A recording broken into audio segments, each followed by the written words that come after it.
parte de la Academia de Ecología, en las cuales precisamente, pues trataremos de hacer un poquito de reflexión, que los chicos conozcan un poquito más allá del aula, qué es lo que se está haciendo por nuestros investigadores.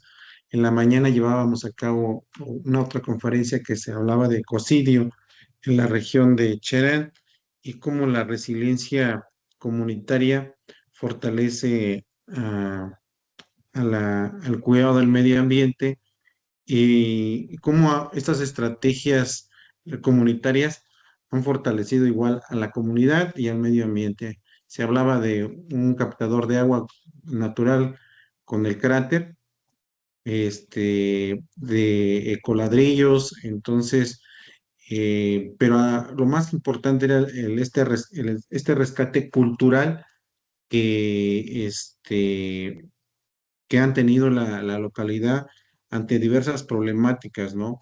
Muertos, violaciones, crimen organizado, batallas con el gobierno federal, con los locales y todos estos grupos armados que sabemos que vive el estado vecino. Y precisamente el día de hoy traemos con ustedes, chicos, una conferencia más. No es un relleno más, porque si se van a dar cuenta, las actividades que hemos diseñado van enfocadas a nuestra asignatura de los temas que ya vimos o los temas que vamos a revisar. Y el día de hoy, pues tenemos precisamente una actividad muy importante sobre este, este tema del enfoque de la economía circular, o la economía ecológica, no sé si así bajo ese enfoque, doctora Rocío, lo vamos a hablar el día de hoy. Está con nosotros el compañero Alfredo, que también es el encargado de la academia. Recientemente recibió el premio estatal de protectores al medio ambiente por gobierno del estado. Entonces hemos tratado de hacer una dinámica de este lado del plantel, fomentando el cuidado del medio ambiente y pues agradecemos a la doctora Rocío que nos acompañe. La conocimos en otro ámbito y le decía hace rato a los chicos, el conocimiento se genera, el conocimiento no se genera solamente en el aula, en diversos contextos podemos converger, ¿no? Bien, la doctora forma parte del Instituto Interamericano del Agua, de Recursos del Agua de nuestra universidad, en el cual pues participa como investigadora y en el cual el día de hoy nos trae una conferencia titulada Enfoque de la economía ecológica de la sustentabilidad. Hablábamos en el módulo 3, empezando a hablar de sustentabilidad, entonces queda bien el tema el día de hoy. Doctora, muchas gracias. No, al Pues contrario. si gusta compartir, pues adelante, vamos a iniciar para que no demos más preámbulo y la dejemos con los chicos. Adelante. Va, perfecto. Buenos días a todos. Muchas gracias, maestro. Me dicen si pueden ver mi pantalla.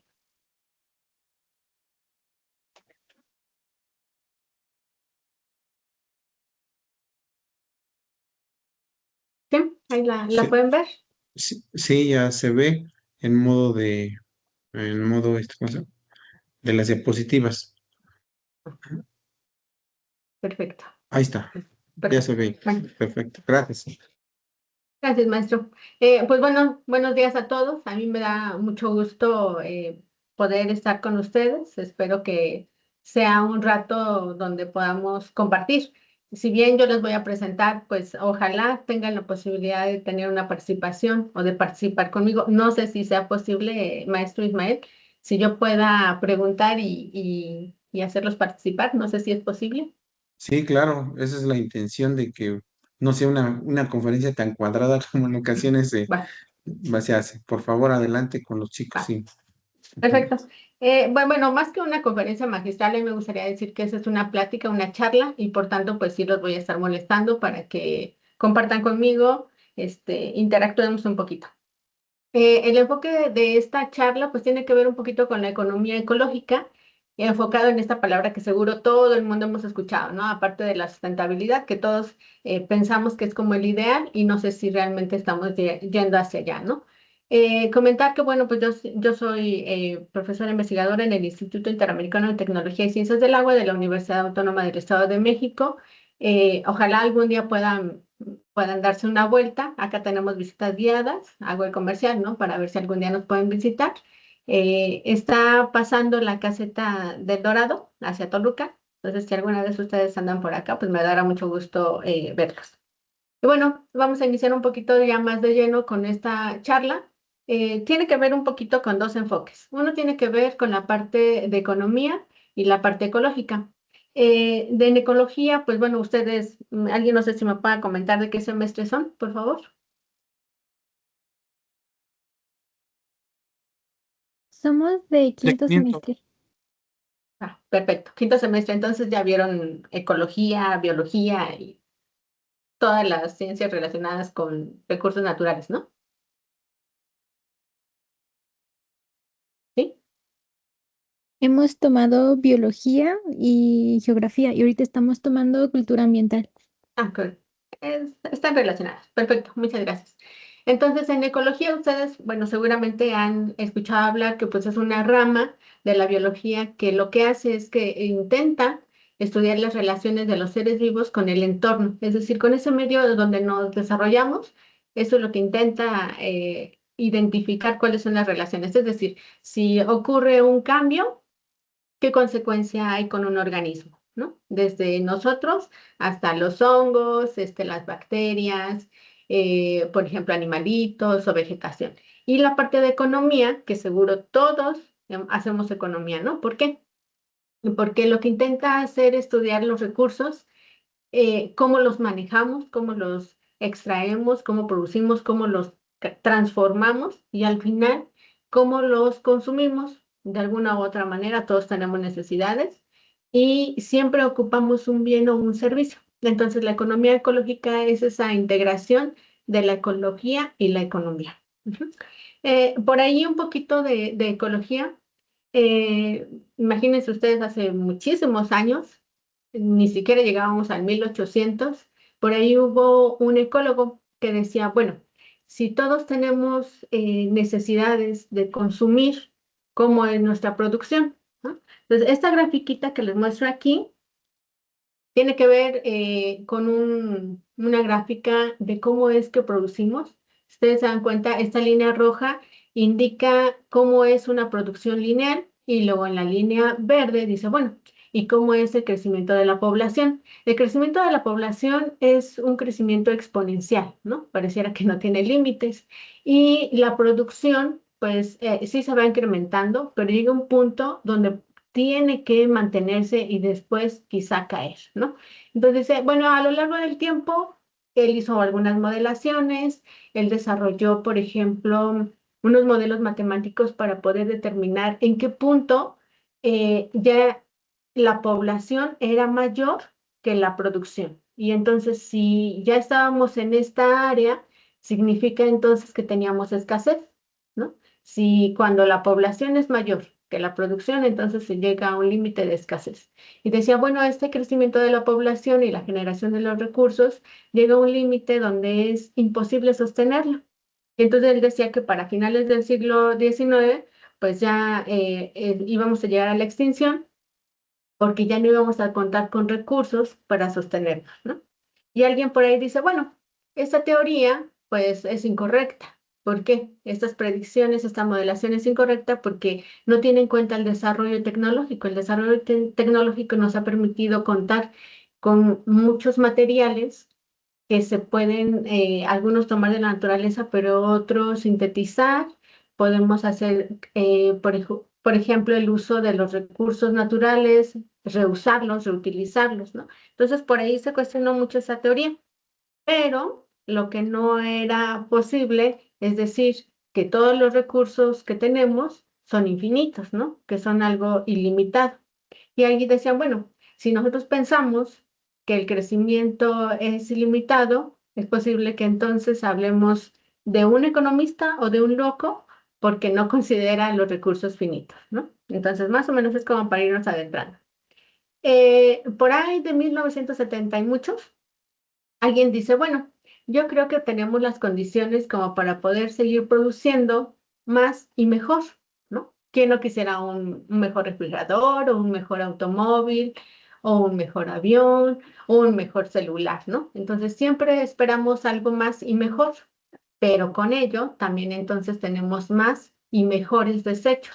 Mejores desechos en el sentido de que son los más complejos para poderlos sintetizar y reducir. Ujú. Y la otra es que, bueno, si también estamos produciendo alrededor de nuestro entorno también se ve afectado. ¿Cómo se ve afectado? Pues la mayoría de los habitantes donde se lleva a cabo esta producción industrial o el consumo, pues también más y mayor, entonces se ven contaminados. Entonces empezaron a ver que, pues bueno, toda la actividad económica siempre utiliza energía y materiales. Ujú. Y entonces aquí, ¿alguien me puede decir a qué les recuerda esto de utilizar energía y materiales? Seguramente en química y en física ustedes han de recordar estos principios. ¿Alguien me los recuerda, por favor?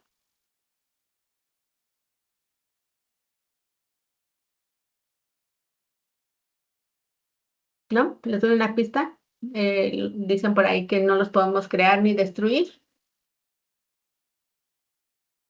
¿no?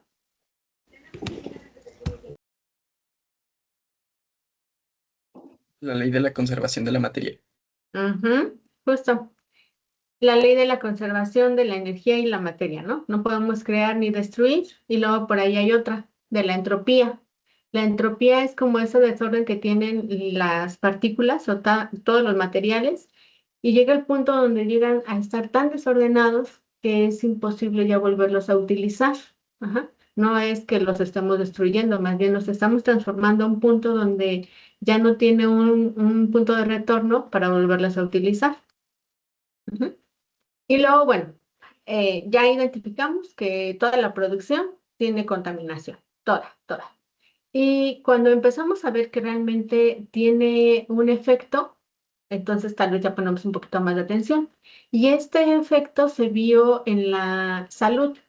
Entonces, antes de nuestros tiempos, obviamente, ya se hacía una producción. Si ustedes recuerdan en sus clases de historia, por ahí ocurrió la revolución industrial y entonces vino un auge muy, muy fuerte para producir bienes y servicios, ¿no? Y entonces, por ejemplo, en Bélgica, por ahí de 1930, se empezó a identificar una niebla muy espesa. De pronto pensaban que era como normal, que era natural tener esa niebla por las latitudes donde se encuentran estos países, pero después empezaron a ver que, por ejemplo, en Estados Unidos también hubo una niebla espesa, pero esa niebla espesa, la característica era que duraba días, ¿no? Era muy, muy espesa y aún con el cambio de un día a otro, esta niebla no se podía disolver, ¿no? Y después empezaron a relacionar que, pues bueno, hubo muertes y mucha gente sufrió de problemas de salud. Entonces, ¿qué ocurrió, no? Por ejemplo, bueno, esta imagen que les muestro acá. mm,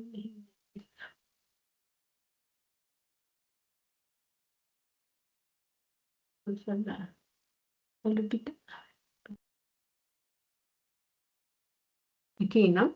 Esta imagen que les muestro aquí es una fotografía donde se puede observar la ciudad y cómo es que está la niebla. Imaginen ustedes una ciudad donde pasaran las semanas y no pudieran ver nada, ¿no? Entonces, ¿qué es lo que ocasionó esta niebla? Un efecto que se llama inversión térmica.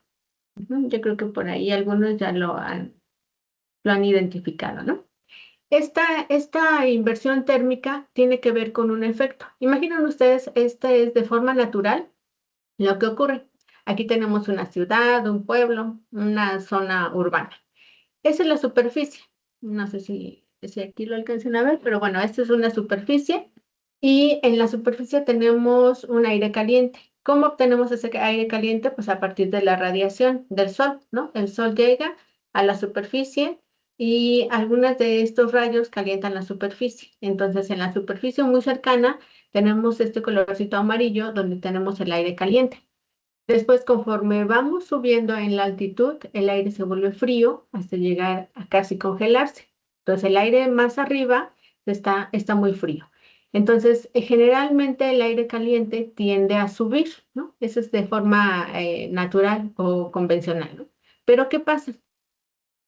Cuando tenemos algunas partículas cercanos a la superficie, algunos contaminantes, pues entonces el aire se queda atrapado, ¿no? Si aquí tenemos aire caliente, se queda atrapado y entonces la temperatura y la radiación solar pues ya no llega a incidir en la superficie y ese aire entonces se vuelve frío. Ese aire frío se queda atrapado y recircula, impidiendo entonces que se pueda ir el aire hacia arriba, ¿no? Generalmente pues hay aire caliente y este aire caliente que está, digamos, en la atmósfera a nivel medio, queda atrapado este aire frío y entonces pues no puede, digamos, de forma natural volverse a limpiar.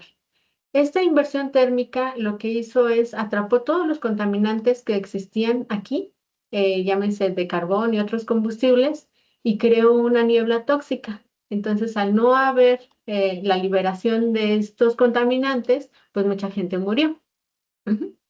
Entonces, bueno, eso ocurrió, digamos, en Estados Unidos, pero lo mismo ocurrió en Londres, ¿no? También, otra vez, un efecto donde la niebla atrapó como muchos contaminantes y la gente realmente no podía respirar. Pero en el caso anterior murieron 20 personas, ¿no? Y se enfermaron miles.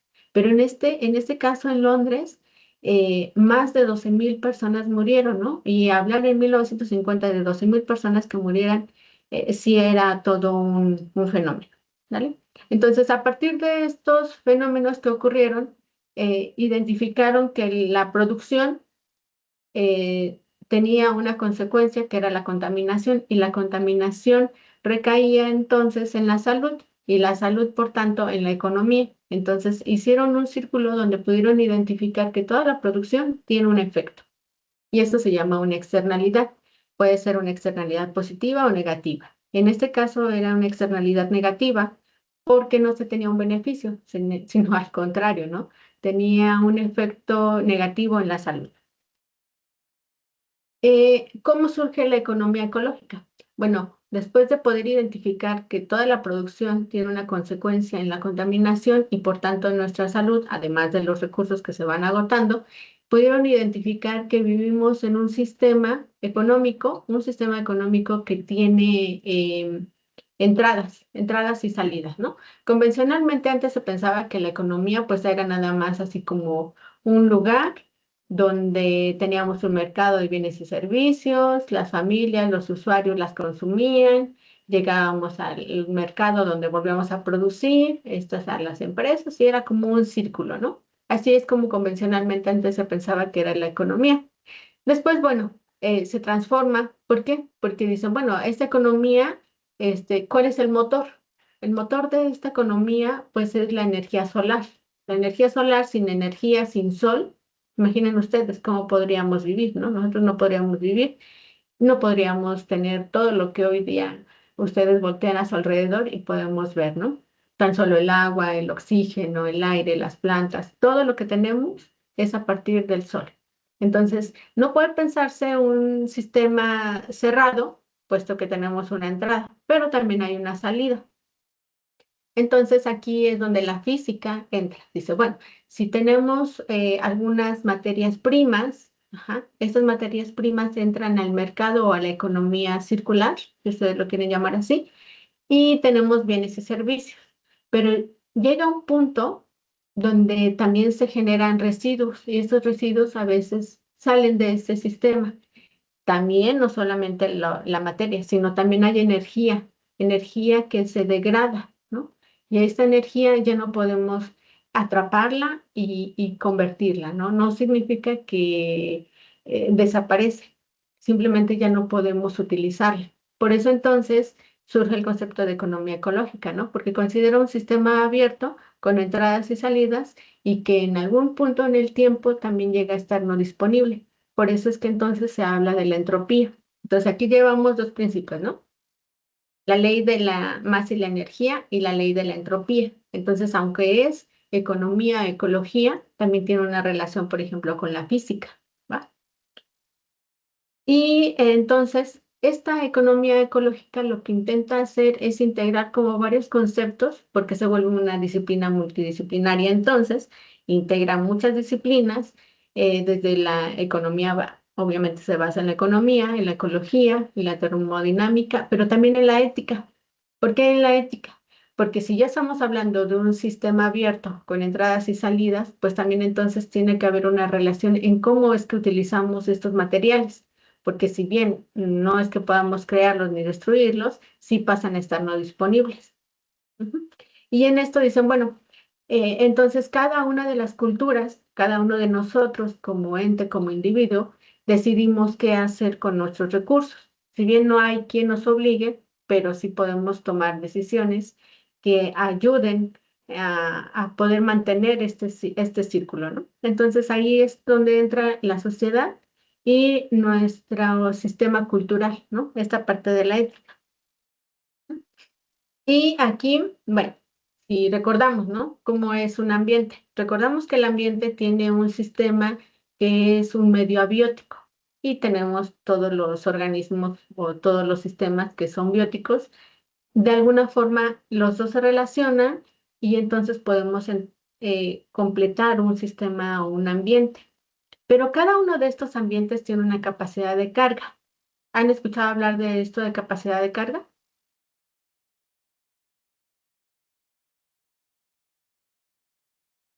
Sí, lo vimos en la parte de cierre del consumismo y sobrepoblación, chicos. Yo recuerdo que sí estaba ahí. Sí, así es. Creo que recuerdo que era el número límite, por así decirlo, de una cierta población para que pueda abastecer bueno, los recursos necesarios para abastecer a la población. Ujú, justo. Ese tamaño máximo de organismos que un espacio puede mantener o soportar, ¿no? Pasando ese límite, ya no hay posibilidad, digamos, o las posibilidades son menores de poder mantener esa población, ¿no? Porque tendríamos que pensar que tiene que dar alimento, que tiene que dar refugio y que tiene que dar las condiciones necesarias para que cualquier organismo, recuerden, todos los organismos vivos, la última función es la reproducción. Ujú. Todos comemos, todos respiramos, todos trabajamos porque genéticamente o biológicamente estamos diseñados para seguir reproduciéndonos, ¿no? Y no solo los humanos, ¿no? O sea, todos los organismos vivos, la biología nos dice o la genética nos dice que siempre lo que queremos es perpetuar nuestros genes, es decir, nuestra especie. Y si en nuestro espacio llega el punto donde nosotros no podemos realmente contener o almacenar ese alimento, o lo que requerimos para vivir, entonces sobrepasamos esa capacidad de carga. Entonces, para algunos estudiosos dicen que esa capacidad de carga, pues pasamos ese límite global en 1987. Ujú. ¿Por qué? Porque para 1987, con los recursos que contábamos, antes podríamos todavía vivir y vivir bien, ¿no?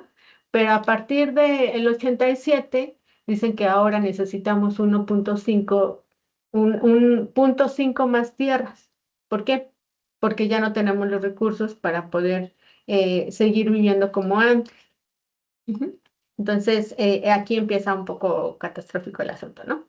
Después dicen, bueno, si esta capacidad de la Tierra para podernos dar los recursos que necesitamos no se generan al año, por ejemplo, entonces estaríamos hablando que la capacidad del planeta es insuficiente para mantenernos. ¿Cómo es que se ha medido esto? Existe un concepto que se llama huella ecológica, que yo creo que todos alguna vez han hecho la prueba, ¿no? Hay varias aplicaciones donde ustedes pueden ponerle, ¿cuánto consumo? ¿Cómo viajo? Utilizo la bicicleta, cuántas veces me baño, cuánto dura mi baño, qué consumo, tomo refresco, eh, me gusta comer carnitas, ¿no? Etcétera. Y eso va haciendo un acumulado de todo el agua que utilizas o cuántos recursos utilizamos, ¿no? Y entonces si lo multiplicamos por los millones de personas que somos, entonces hacen un estimado de cuántas tierras, cuántos planetas ocupamos, ¿no?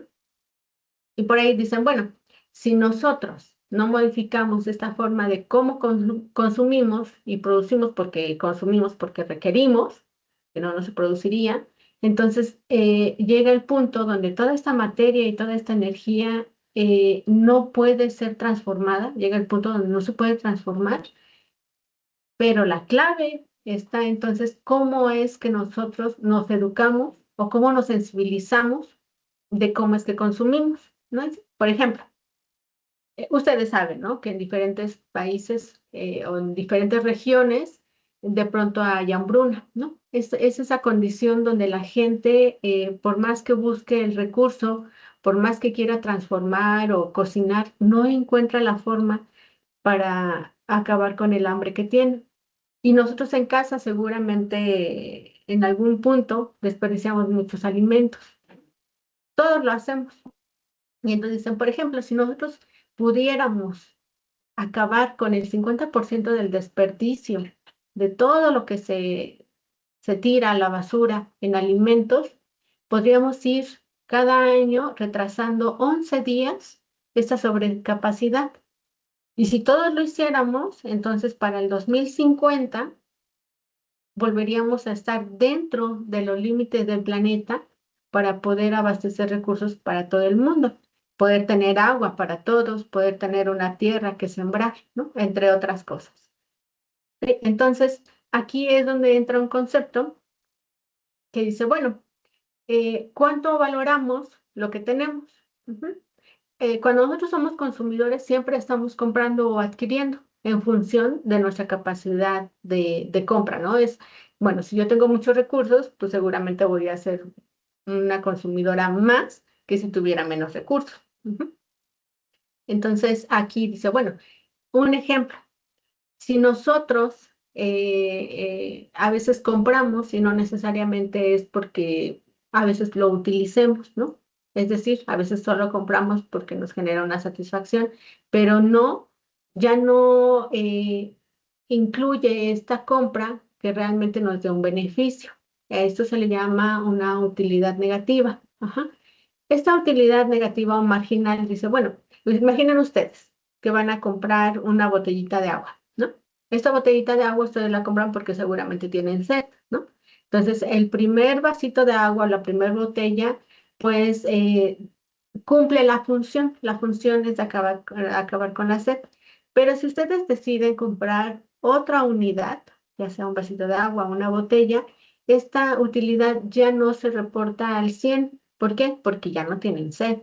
Y si ustedes deciden comprar ahora un refresco porque pues se les antoja, ya la utilidad es menor.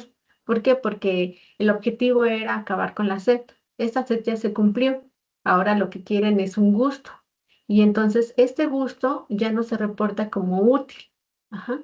Porque el objetivo era la sed, no un antojo. Ujú. Y así somos.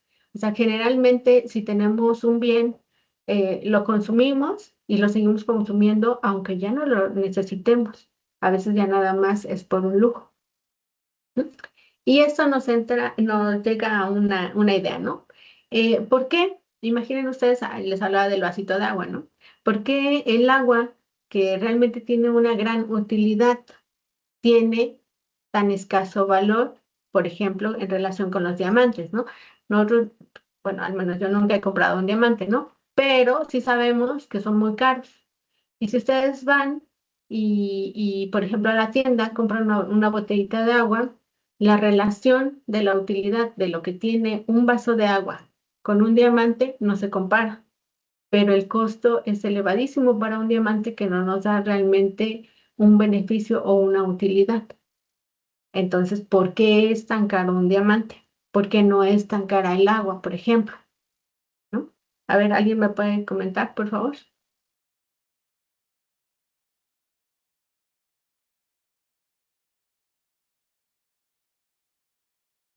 ¿no? Pues ¿No sería se lo porque vieron? el diamante es como tal un lujo que pues es un recurso un poco más difícil de encontrar más que el agua y al final el agua es una necesidad que debe de estar como para todos.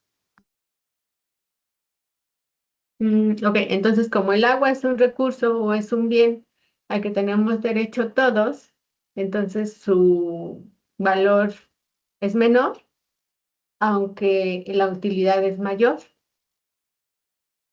Y el diamante, que no nos sirve más que para lucirlo, algunas ocasiones sí se utiliza, ¿no? Por ejemplo, para cortadores, el diamante es muy bueno, ¿no? Porque tiene mucha resistencia y hace cortes muy finos. Pero, pues fuera de eso, o sea, no es que como que me tomo un diamante y se me quita la sed o puedo seguir viviendo, ¿no? O voy a cultivar y riego diamantes para que puedan sobrevivir mis cultivos. Esa relación es incongruente, pero en el mercado es muy útil. ¿Por qué? Porque si ese valor yo lo asigno a algo que realmente quiero, como un deseo, por ejemplo, un diamante, sobrepasa la necesidad que yo tengo, por ejemplo, del recurso hídrico. Ujú.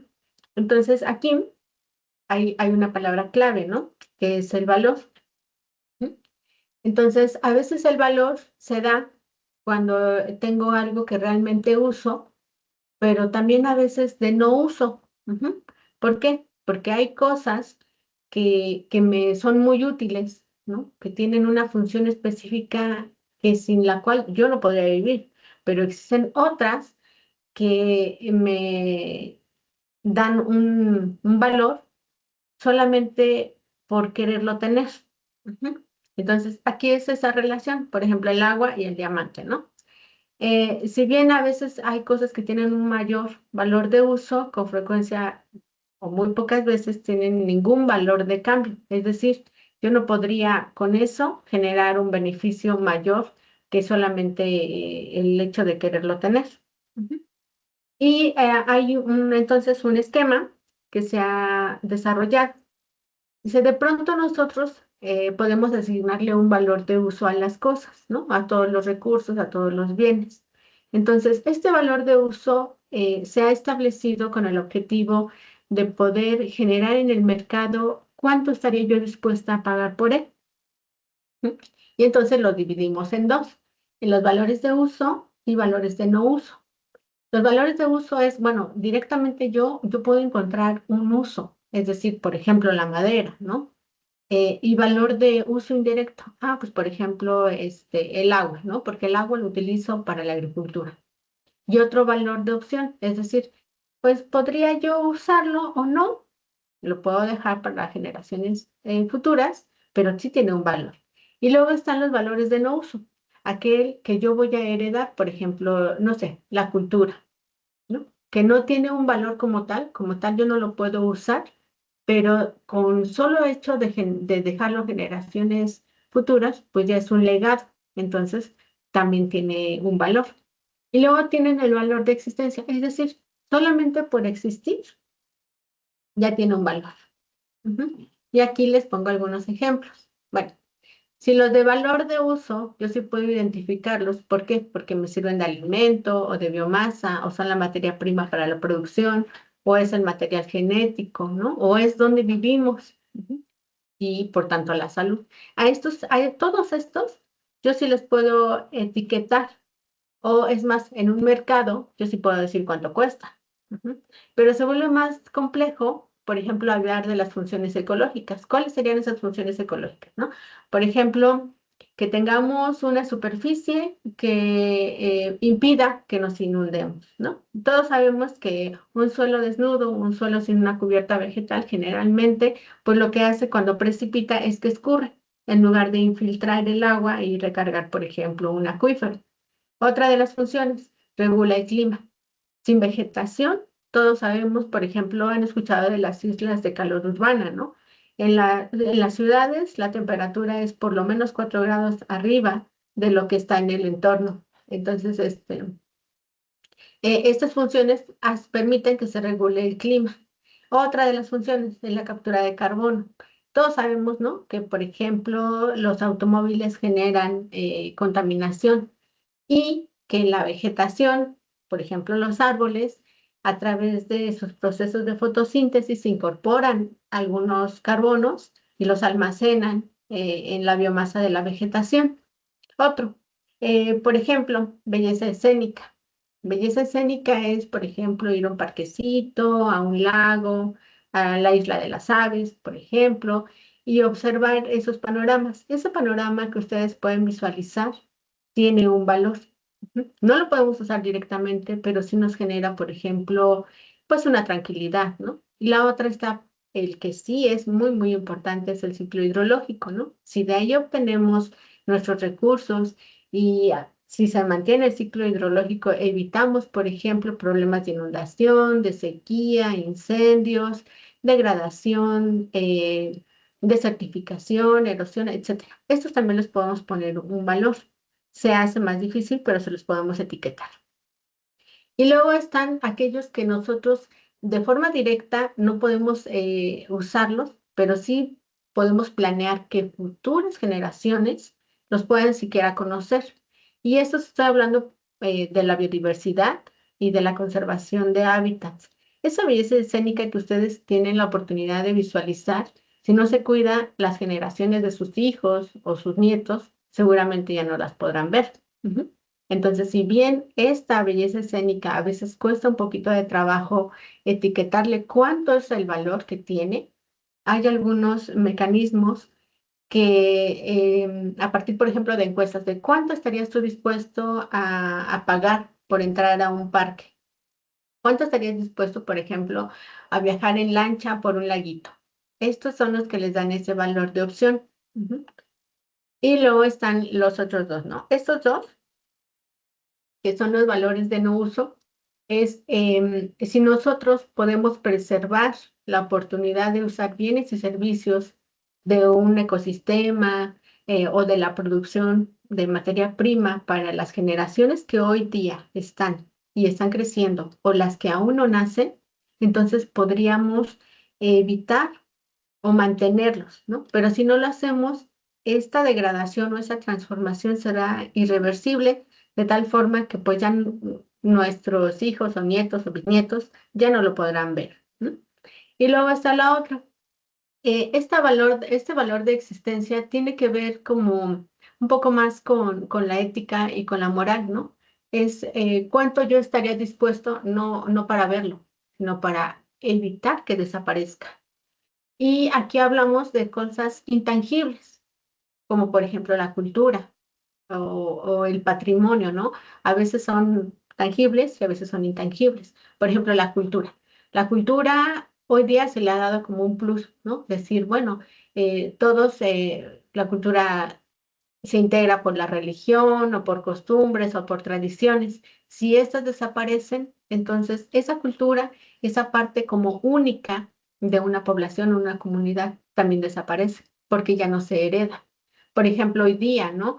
Hay pueblos o comunidades originarias que hablan otomí. Por ejemplo, aquí donde estamos es una región muy cercana a Temoaya. Y ahí, por ejemplo, la población ya no quiere hablar otomí. Hablan otomí solamente los viejitos, ¿no? Pero los jóvenes o los adultos jóvenes ya no lo hablan. Los adultos jóvenes aprendieron que en la comunidad quien hablaba otomí y no hablaba español, pues se veía como menos. Entonces, cuando nacen sus hijos, a sus hijos no les pueden inculcar que hablen el otomí porque ellos tampoco lo hicieron. Y ese valor que tenía hablar, por ejemplo, otomí, ya se perdió. Ya no hay esa herencia generacional, simplemente se perdió, ¿no? Ese es un ejemplo. Y la otra es que, bueno, nosotros podemos identificar, aquí yo les pongo un esquemita donde podemos identificar cuáles como esas acciones que obtenemos de esos servicios ecosistémicos. Es decir, el ecosistema por el hecho de simplemente estar nos genera o nos provisiona algunas condiciones y son muchos los beneficios. Y entonces, si no existen esos ecosistemas, estaríamos hablando de que todo esto, el alimento, la salud, la regulación del clima, la polinización, fotosíntesis, etcétera, se pierde, pero no se valora hasta que ya no se tiene. Entonces, la función de la ecología es poder identificar cuáles son esas funciones y las relaciones. porque a veces no pensamos que, por ejemplo, si matamos las arañas o las hormiguitas que están por ahí cerca, pues que tengamos un efecto, ¿no? Nosotros decimos, "Ay, pues simplemente pues matamos las arañas, fumigamos y acabamos con los insectos, ¿no? Porque de pronto pues tienen implicaciones en nuestros cultivos. Pero no sabemos que esas implicaciones que veíamos como un daño genera un daño mayor, porque hay una cadenita. Esas arañas, por ejemplo, se comían una plaga, y esa plaga de algunos insectos, pues al no tener un regulador, va y ataca nuestros cultivos, ¿no? Y entonces el daño es mayor. No podemos a veces hacer como esa relación de la cadenita de lo que, cómo intervenimos y cuál es el efecto o la causa que originamos, ¿no? Y la otra es que, bueno, si ya les había hablado un poquito de las leyes de la termodinámica y ya dijimos que nuestro sistema en la parte económica, pues se trata de un sistema abierto. ¿Por qué? Porque tenemos la entrada de energía, que es el sol, pero también hay energía que se pierde en forma de calor. Y ese calor, pues generalmente no podemos integrarlo de nuevo como nuestro sistema. Pero algo importante es que ya podemos entonces relacionar que esta energía y los materiales cuando entran a un sistema o un mercado se transforman. Ujú. Pero mucha de esta energía y muchos de estos materiales, aunque no podemos crearlos ni destruirlos, sí llega a un punto de degradación. Ajá. Llega a un punto de degradación donde aunque nosotros nos dediquemos, por ejemplo, a reciclar estos materiales, podemos mucho reciclarlos, pero no todos. Ujú. Llega un punto en que hay una pérdida de estos materiales y ya no pueden volver a considerarse como una materia prima. Ujú. Entonces, lo que hace al maestro, el maestro Ismael nos mencionaba acerca de economía circular. Lo que hace la economía circular es identifica que en cada uno de los procesos donde nosotros vamos transformando la energía y la materia, podemos volverlos a reutilizar, ¿no? Si nosotros tenemos unos zapatos, los podemos, cuando ya terminamos de usarlos, los podemos incorporar en el reciclaje. Pero hay un punto, hay un porcentaje de esa energía y esa materia que se degrada y llega a estar a un punto de retorno donde es tan irregular como las moléculas, las partículas, que ya no se puede reciclar, ya no se puede reciclar 1000 veces algo. Ujú. Se transforma, se degrada y entonces ya no podemos incorporar. Por tanto, sí tiene un límite nuestro sistema de producción. Y algo importante es que, bueno, si ya dijimos que nuestro ecosistema o los sistemas son los que nos suministran los recursos, pues también es la receptora de los residuos. Ajá. Y ese espacio que antes era para aprovisionarnos, por ejemplo, materia prima, también ahora se convierte en un basurero, porque pues, en algún lado tenemos que colocar los residuos. Y bueno, surge un dilema, ¿no? Bueno, si ya dijimos que el sistema o nuestros ecosistemas nos pueden proveer de material o materia prima y también podemos almacenarlo ahí nuestros residuos, debe de existir un punto donde esa producción no sea tal que aunque se genera contaminación, no sea tanta. Entonces, se ha pensado cuánta producción debe producirse. Ajá, sabiendo que toda producción tiene contaminación, de tal forma que el beneficio que según estamos generando a partir de ese bien o servicio no sea mayor al efecto que nos genera. Entonces, por ejemplo, dicen, bueno, no podemos eliminar la contaminación porque necesitamos producir, es inherente, pero ¿cuál sería lo ideal de producir? Por ejemplo, si nosotros ya sabemos que los automóviles generan contaminación, entonces tenemos que pensar en cuál es el costo para la sociedad de mantener el aire limpio. Ujú. ¿Por qué? Porque, bueno, si yo pienso en que es mucha la contaminación que genera el transporte público, bueno, entonces el transporte público necesita adoptar tecnologías para no contaminar tanto. Y adoptar esa tecnología también es costoso. Entonces, yo estoy dispuesta como usuario a pagar por esa tecnología que se va a implementar en este sistema, pues también me va a implicar un costo. Entonces, tampoco puedo pagar mucho por ese transporte, porque ahora ya no contamine. Entonces debe de ser un punto medio donde la contaminación no sea tal que me enferme, pero no sea tampoco tan poquita que me implique un gasto económico. ¿No? Entonces, aquí debe ser un término o un equilibrio donde yo al final permita mantener mi salud, pero también mi economía. Y surge un concepto, ¿no? Bueno, después de que vimos que toda producción genera una contaminación y por tanto un efecto en la salud o en los recursos naturales, surge un concepto que se llama el principio del que contamina paga. Este concepto lo que ha hecho a nivel internacional es etiquetarse como un instrumento económico. Un instrumento económico es aquel que nos permite integrar un mercado donde antes no existía. Es decir, si por contaminar voy a pagar, entonces se convierte en un mercado. Ahora yo tengo que buscar la forma de sacar una ganancia de esa contaminación para no pagarlo tanto. Ujú.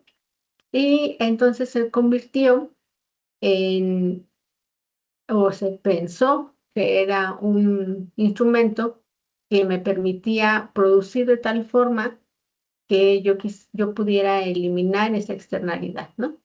Entonces, basado en que si yo contamino, genero un efecto en la sociedad y alguien tiene que pagar por ese efecto, generalmente se piensa que son los agentes contaminadores, es decir, el que está produciendo o el que está consumiendo. En una fábrica, por ejemplo, aquí, en una fábrica, el que contamina es el empresario, pero también indirectamente es el consumidor. Es decir, si a esta fábrica está produciendo, no sé, automóviles y está contaminando el aire y los cuerpos de agua y el suelo, lo está haciendo porque hay alguien que le está demandando automóviles. Entonces el consumidor, es decir, aquel que se compra su auto, también es responsable de esta contaminación. Y esto lleva entonces a determinar, bueno, si lo que queremos es reducir la contaminación, pero de tal forma que no se vuelva tan caro consumir esos bienes y servicios, entonces fijemos un impuesto. Ujú. Un impuesto es ese dinero o sí, ese dinero para hacer responsables a los dueños de estas empresas o quien lo consume, por ejemplo, las cajetillas de cigarro, ¿no? Todos sabemos que llevan un impuesto. Hoy día, por ejemplo, los refrescos también llevan un impuesto, ¿no? Eso es por la parte de la salud. Pero, por ejemplo, los cigarros ya llevan muchísimos años que se les ha generado un impuesto porque es un factor contaminante. Yo, productor de tabaco, genero los cigarros, pero el que lo consume también va generando una contaminación. Entonces ahí hay un doble impuesto. Un impuesto para la empresa y un impuesto para el que consume los cigarros. Ujú. Y lo que se trata de hacer es disminuir o tratar de compensar el efecto. A la empresa le impongo un impuesto para que le sea costoso estar generando las cajetillas de cigarro, pero al que consume las cajetillas de cigarro también. Y ese dinero, en teoría, se va a la parte de salud. ¿Por qué? Porque el que fuma no solamente se genera un efecto nocivo para él, sino para su alrededor. Y su alrededor a veces pues terminan en el hospital y alguien tiene que pagar, obviamente, por esos males, ¿no? Entonces dice, bueno, si nosotros vamos a poner un impuesto, ¿m? También hay que pensar en otras cosas que hacer, ¿no? Podemos, ¿qué hacer? Reubicar la actividad, es decir, esta empresa si está contaminando, la podemos pasar a un área donde esté un poco más alejada de una comunidad o una población. Y la otra es que si nos genera tanto bien el servicio o activo que esté generando, pues entonces decidamos tolerar la actividad porque es mayor el beneficio. Entonces, estos son los tres escenarios que se ha pensado cuando se tiene una actividad contaminante. Ujú. Y entonces nos lleva a otro concepto. Este concepto se llama el teorema de Coase. Y dice, bueno, si ya sabemos que toda producción tiene una externalidad, es decir, un efecto, no podemos simplemente deshacernos de ellos. Pensemos entonces en cómo establecer los límites. Uno de los límites que se ha pensado es establecer derechos de propiedad. Ujú. Bueno, y aquí se entra en una controversia, porque si los ecosistemas eh, son de todos y de nadie a la vez, es decir, son bienes públicos, entonces nadie tiene que ver por ellos. Si alguien los contamina, por ejemplo, los ríos, ujú, son propiedad de la nación, es decir, no podemos decir que un río o un arroyo es de alguien, ¿no? En teoría todos, o por ejemplo las playas, no hay propiedad privada. Ujú. Pero así como no hay propiedad privada, entonces esos bienes que pasan a ser de todos, nadie tampoco los puede cuidar. Y este autor dice, bueno, deberíamos de ver que sean definidos para alguien y entonces ese alguien se ocupe de cuidarlos. Y dice, bueno, porque si seguimos con la idea de que el que contamina paga, entonces quien tenga dinero tiene el privilegio de pagar y entonces sigue contaminando. Ese no es como la solución. Ajá. Y él dice, bueno, también pensemos en algo mayor. Si todos al final tenemos bienes, porque se generan de un espacio que es común, surge un concepto que se llama la tragedia de los comunes. Y esta dice, bueno, si todos pensamos que la tierra es de todos y es de dominio público y todos queremos un pedacito para cada uno de nosotros, pues no la acabamos, ¿no? Y aquí hay un ejemplo. Dice, por ejemplo, Elinor Ostrom fue la primera mujer en ganar el Premio Nobel de Economía. Y ella lo ganó por hacer una relación hasta cierto punto simple, ¿no? Pero que dio muchas pautas para la economía y la ecología. Dice, si hablamos de la capacidad de carga y que en un sistema todos queremos sacar un beneficio, un provecho, y todos pensamos de la misma forma, vamos a acabar con ese recurso. ¿Mm? Decía, bueno, si todos nos dedicamos a pescar y todos queremos sacar el mayor número de peces y buscamos la forma, la estrategia de cómo en lugar de pescar un pez, pesquemos 10 y todos pensamos de la misma forma, entonces agotamos ese recurso. Ujú. Y ese concepto se llama la tragedia de los bienes comunes, porque al ser un bien común, todos podemos utilizarlo y entonces todos lo utilizamos y acabamos con él. Ujú. Entonces dice, bueno, ¿cuál sería realmente como la estrategia? Bueno, hay tres. Una es que podemos, en lugar de que sean bienes públicos, podemos cambiarlos a propiedad privada.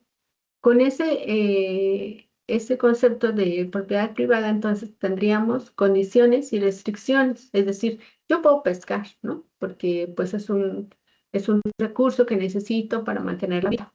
Pero entonces se establecen vedas, tiempos donde el recurso tiene que reproducirse, tiempo donde pueden crecer los organismos y un tiempo para poder entonces pescar con restricción. Y la otra es, dice, bueno, ninguna solución técnica nos puede salvar de la sobrepoblación. ¿Por qué? Porque hoy día a nadie nos pueden decir cuántos hijos podemos tener, ¿no? Es una decisión muy, muy personal. Y aunque sabemos que tenemos una sobrepoblación que excede los recursos, como la grafiquita que les mostré, es una cuestión ética. Es ético, por ejemplo, pensar que si mi decisión es tener 3 hijos o un hijo o no tener hijo, es una decisión personal, ¿ok? Y la otra es que, bueno, se ha visto que muchos de los recursos naturales se han mantenido cuando los grupos sociales o ciertos grupos, ciertas comunidades, los adoptan como propios. ¿Por qué? Porque ellos hacen una responsabilidad colectiva, desarrollan mecanismos y de alguna forma condiciones y restricciones que evitan que se privaticen, pero también evitan que alguien llegue y los tome, porque al considerarlos como un bien cultural y de todos, los protegen. Entonces, aquí una de las posibles soluciones que se ha pensado es que los grupos originarios sean los dueños de esos recursos, dueños en el sentido de protegerlos, porque ellos limitan y condicionan quién los usa y cómo los usa. Y al saberse bien cómo es la dinámica de estos sitios, ellos preservan. Entonces, bueno, ya en la parte como más jurídica, existen algunos instrumentos que lo que han hecho es establecer como las condiciones, como esa normatividad, como esas evaluaciones, los controles y cómo incentivar para que se lleve a cabo, por ejemplo, la mejora tecnológica. Si ya existe, por ejemplo, un catalizador que me evita que se contamine, pues lo puedo adquirir, pero esa adquisición va a costar dinero, ¿no? Entonces necesito que alguien me dé un incentivo, decirme, ah, pues bueno, si tú compras este catalizador, te voy a dar un descuento en tu siguiente verificación, no sé, algo que me permita como generar un beneficio. Y la otra, pues es que también están esos instrumentos donde dice, bueno, no lo voy a dejar como a consideración tuya, simplemente te voy a imponer un impuesto o una tarifa para compensar esos males que tú haces, ajá, y que permitan entonces generar el beneficio para el mal que tú produjiste. Y la otra están los instrumentos sociales. Esos son más como de participación social, ¿no? Bueno, si yo voy a estar generando un bien, no, tantitito, por favor. Gracias. Perdón. Nos enfocamos entonces en la parte social, ¿no? Y en la parte social existen varias organizaciones, ¿no? Aquí están, yo creo que ustedes todos los han visto, ¿no? Esta parte de la etiqueta. Esas etiquetas ustedes han visto, ¿no? De reciclaje, de colocar esta basura en su lugar, cuántas veces ha sido reciclado, o por ejemplo en electrodomésticos, ¿no? Tienen una etiquetita donde le dicen qué tan eficiente es, por ejemplo, su refrigerador o su lavadora, o cuántas veces ha sido reciclado, ¿no? Por ejemplo. Esto nos hace una idea de que la industria, cuando ya tiene una etiqueta de este tipo, o por ejemplo tiene la etiquetita de industria socialmente responsable, a nosotros como consumidores nos da una idea de que se está, en teoría, preocupando por esta generación de desperdicios o cómo es que hace sus procesos o cómo lleva a cabo, por ejemplo, la transformación. Ujú. Y esto nosotros lo aplaudimos. ¿Por qué? Porque en teoría nosotros elegimos, o bueno, esa es la idea, que elijamos como aquellos productos que se ocupan o se preocupan por el medio ambiente. Y luego, pues bueno, está la otra parte. Existe un concepto que se llama pago por servicios ambientales. Este es un instrumento igual que los anteriores, un instrumento económico y lo que hace es incentivar por determinado tiempo a aquellos que son dueños o tienen los terrenos. Generalmente son por terrenos forestales. Si ellos se comprometen a hacer buenas prácticas, es decir, garantizar que se sigan prestando los servicios que en ese sistema se prestan, llámese captación de agua de lluvia, regulación del clima, o belleza escénica, o retención y mantenimiento, por ejemplo, del suelo, se les hace una compensación. El gobierno les paga por cada hectárea que ellos mantengan y tienen que comprobarlo. Tienen que decir, ah, pues tengo 5 hectáreas de bosque o de pino o de oyamel, retiene, por ejemplo, el suelo. Cuando llueve, evita que haya erosión y también ayuda en la captación, por ejemplo, o la infiltración de agua al manto, el manto acuífero, ¿no? Entonces, si lo pueden comprobar, el gobierno les tiene que pagar por mantener esos sistemas. Y es algo que en México ya lleva muchos años que sí se ha mantenido, ¿no? Este sistema, por ejemplo, de pago por servicios ambientales, se da en un sistema que se llama cuenca o microcuenca. Una cuenca o una microcuenca es esto. Miren, les voy a poner aquí esta.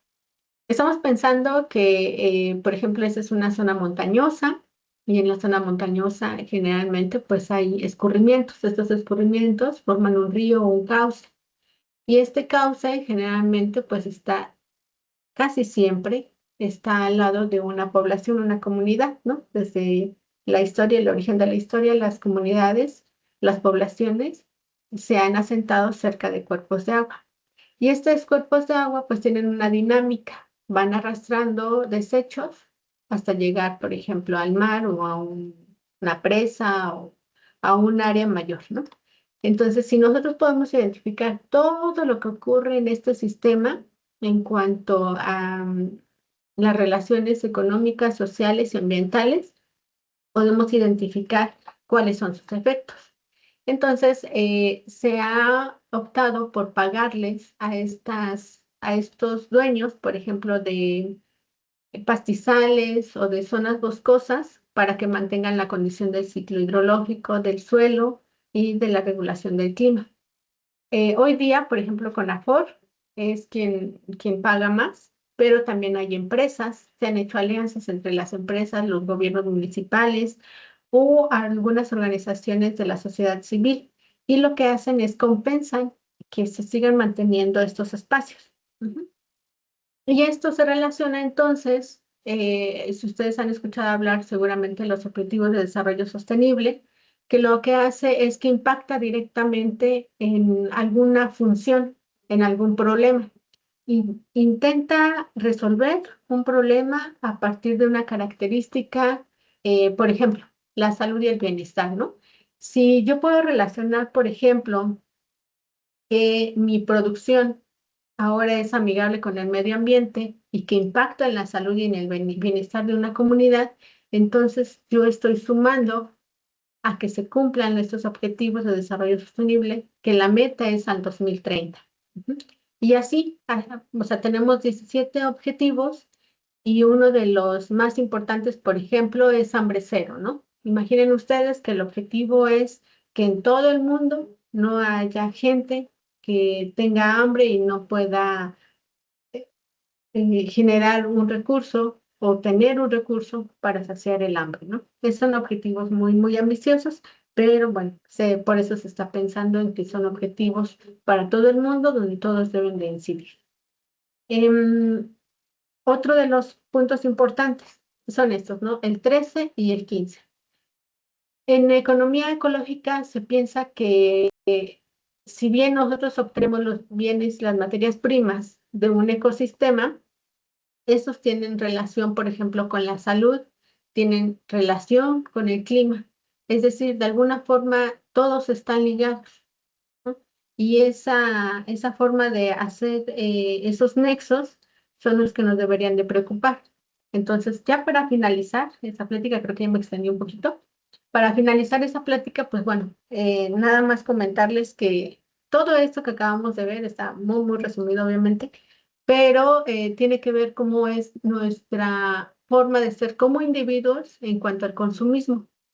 La diferencia la hace uno. Ujú. En el hecho, por ejemplo, de que solo cerremos la llave cuando estamos lavando los dientes, pequeñas acciones que todo el mundo hemos escuchado de educación ambiental, ¿no?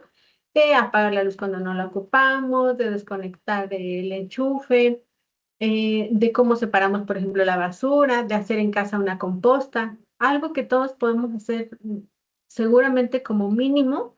Si todos lo hiciéramos, pues bueno, generaría un bien mayor. Y entonces, hasta aquí esta plática, que más que plática es como una invitación a pensar cómo es nuestro consumismo, ¿no?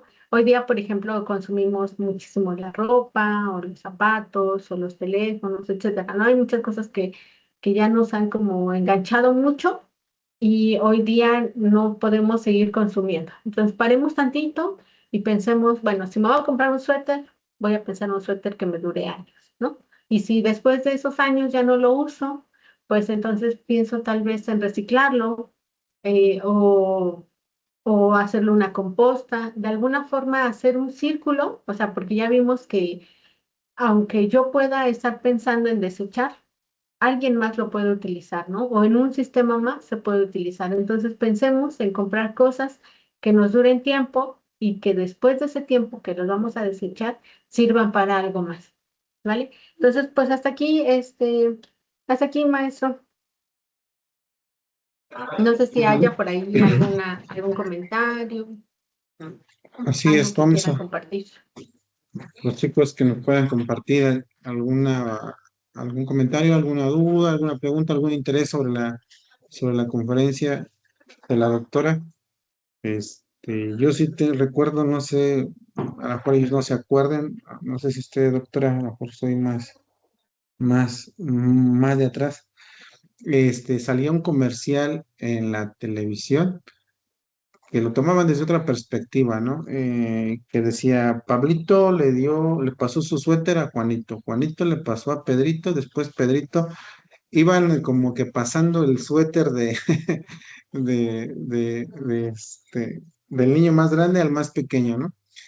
Y parecía como que hablaba de pobreza, hablaba como que de la parte, no recuerdo, tenía como que otro enfoque, ¿no? No recuerdo bien el punto, pero así como ese ejercicio también que les mostraba a los chicos en un día en la clase de la semillita del frijol, que muchos de nosotros hicimos en el kinder, ese sí me acuerdo, muchos vi que sí se acordaban de ese episodio. Uno es el del frijol, es el primer como episodio, el primer acercamiento a, a la educación ambiental. Ajá, ¿por qué? Porque el maestro o el ejercicio trataba de vincular que veía que se generaba vida y podía germinar su frijol, y algunos, como les decía, se frustraban, otros, pues lograban el éxito, ¿no? Y el del suéter, de Pedrito a Juanito y de Juanito a Josecito y así. Siento que es el primer también ejercicio o ejemplo, es un ejemplo de esa economía circular, ¿no?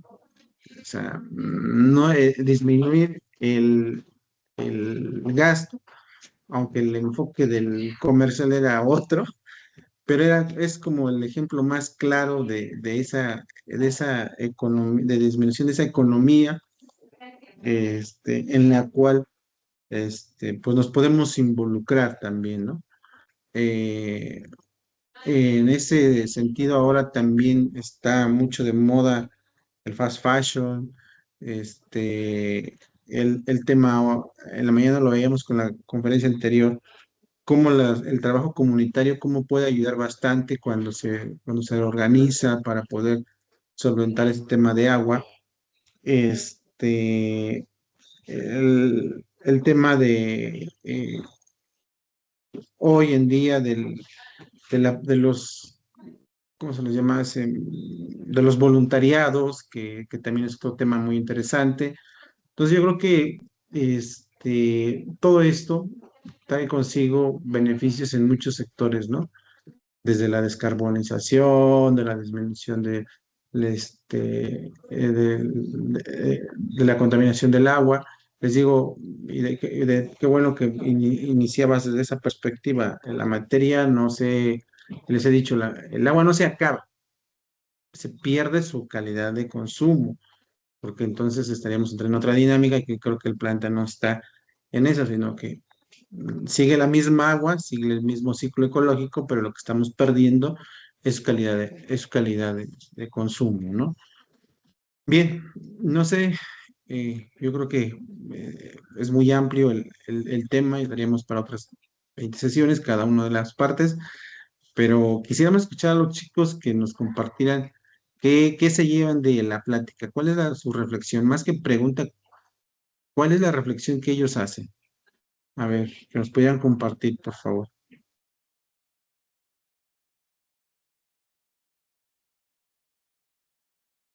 Bueno, de esta plática yo me llevo algo que no había analizado antes, ya que, bueno, vimos primero lo que era el término de la entropía. Yo ya sabía más o menos como de qué se trataba, pero no tanto así como por ejemplos. Y ahorita ya me quedó un poco más claro con lo que usted acaba de decir de que el agua no se acaba, sino que va disminuyendo su calidad, por así decirlo.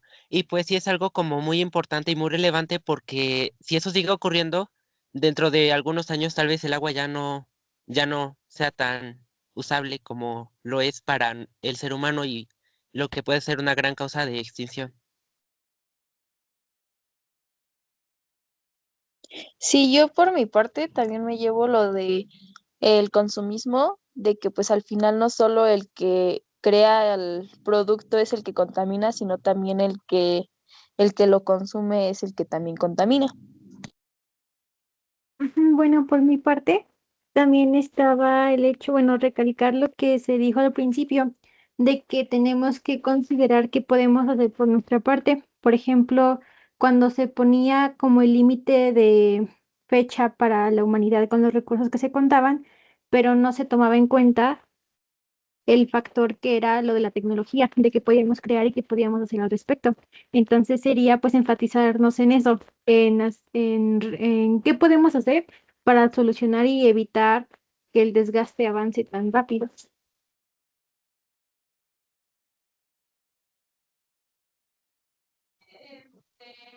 ¿Alguien más? ¿Qué nos llevamos? Yo creo que estuvo muy interesante. Retomamos muchos aspectos muchos conceptos que de cierta manera por ahí los vimos de manera general y a lo mejor hoy ya como que cómo los aterrizó la doctora, pudimos entender un poquito. A ver, tenemos a Jacqueline y a Esmeralda. Primero Jacqueline y después Esmeralda. Adelante. Bueno, como al final lo mencionaba eh, la maestra, pues me quedó mucho eso que decía que a final de cuentas, pues aunque fueran mínimas acciones, contribuía mucho a, pues, a mejorar, ¿no? Entonces, pues creo que como ella lo decía, si todos hiciéramos quizá como alguna acción, causaría un gran impacto en nuestro planeta.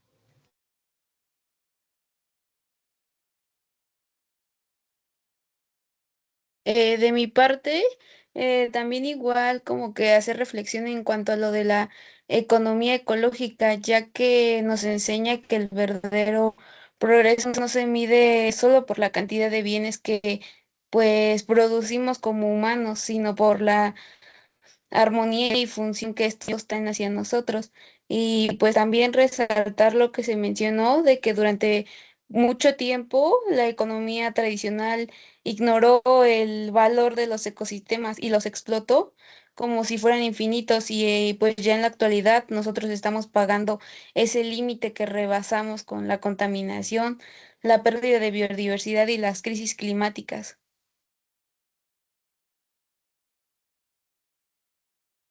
Muy bien. ¿Alguien más?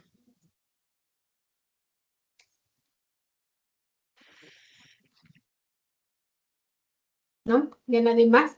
Pues a mí me gustaría agradecer, ¿no? La verdad es que este, me parecen pues muy concretas las ideas que al final yo espero que se hayan quedado y otros más que se hayan quedado con más idea, aunque no quieran participar, ¿no? No, no pasa nada.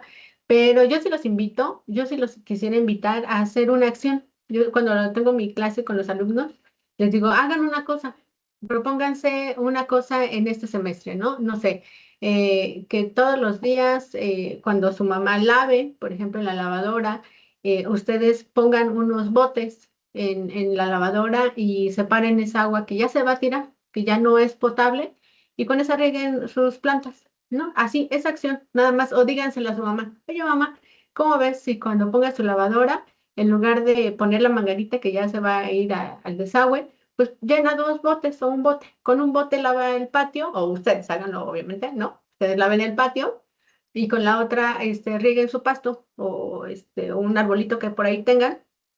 Yo les aseguro que hacer esa acción contagia, ¿no? Contagia al vecino, contagia de pronto a sus hermanos o la familia que tengan ahí con ustedes viviendo. Y esa pequeña acción se va haciendo una costumbre, se va haciendo un hábito. Cuando menos nos demos cuenta, ya estamos haciendo otra cosita. Eso se contagia. Así como de pronto tenemos amigos que fuman y ya se nos antoja al rato fumar, o tenemos amigos que les gusta, no sé, ir a acampar y al rato también ya no nos dan ganas también de hacerlo. Yo les invito a que hagan algo. Háganlo así como en forma de, pues voy a probar. Y cuando menos sientan, ya estamos pensando de otra forma y estamos haciendo algo más. Y lo más importante es que en casa, o sea, lo mejor es hacerlo con ejemplo, ¿no? Bueno, si yo tardaba 15 minutos bañándome o 20, ya me va a tardar 10 minutos, me va a tardar 5. Y pónganse su alarmita. Esas pequeñitas acciones, o sea, de verdad que parecieran como tan inútiles y tan pequeñas, si todos en casa lo hacemos, llega a ser una suma que al rato van a ver eh, qué bien se siente hacerlo, pero también ver que alguien más ya hace lo que ustedes. Háganlo, y los invito a que lo hagan.